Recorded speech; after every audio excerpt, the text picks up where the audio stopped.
significance of the moment. A slight smile played across her face as she fingered the small crucifix and prayer book in her hands.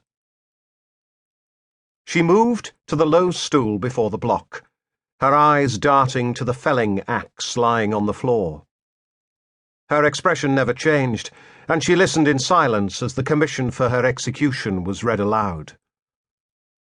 A Protestant dean stepped forward to pray for her, and for the first time the depths of her concealed emotions were revealed. "I am settled in the ancient Catholic religion," she said firmly, her tone resolute, "and mind to spend my blood in defence of it." The dean ignored her, and fell to his knees to pray out loud for her soul. She turned away, and began to pray in Latin, their words intertwining, each voice calling to the same God, across a divide that had almost destroyed a realm. In the silence that followed, the Queen sat on the low stool to disrobe. Her lady-in-waiting stepped forward. With trembling hands, the servant removed the 2 rosaries bound around the Queen's waist, before drawing down her black dress. Underneath, Mary Stuart wore a dark red bodice and crimson petticoat the colour of blood. The lady stepped in close, her tear-stained lips kissing a white cloth blindfold, before tying it in place. The Queen knelt down and reached out in blindness for the block, her hands tracing over its edges. She leaned forward, adjusting the position of her chin with the tips of her fingers. The executioner bent over and touched her hand, an unspoken sign to withdraw them. And she stretched out her arms, lowering her head to fully expose the back of her neck. The executioner stepped back, the weight of the felling axe light in his calloused hands. He drew up the stroke. "Into thine hands, O Lord, I commend my spirit," the Queen cried aloud. "Into thine hands, O Lord, I commend—" The blade fell, striking her on the back of the head. "Sweet Jesus," she whispered. And the executioner quickly swung again, this time his axe striking her cleanly on the back of the neck, ending her fate.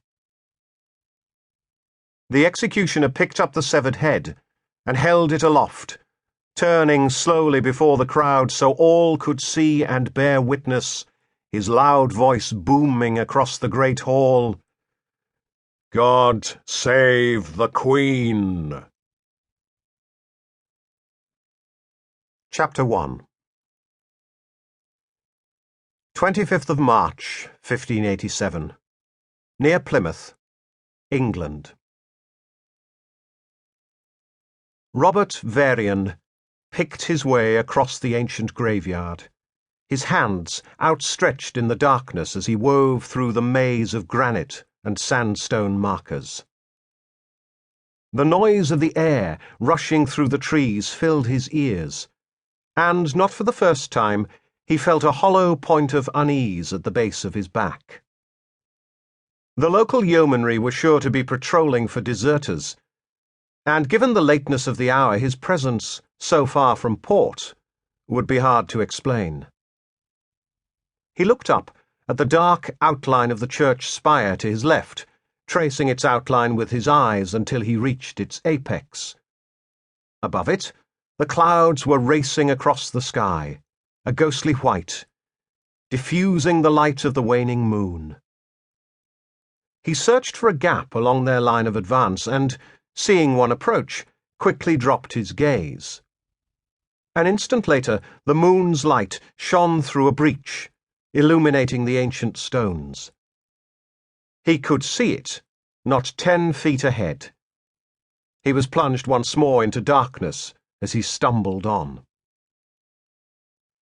His outstretched hand touched cold, sculpted stone, and he felt his way slowly up over the curve of an angel's wing, his hand falling to the shoulder of the life-sized statue, which was draped over a plinth in lamentation.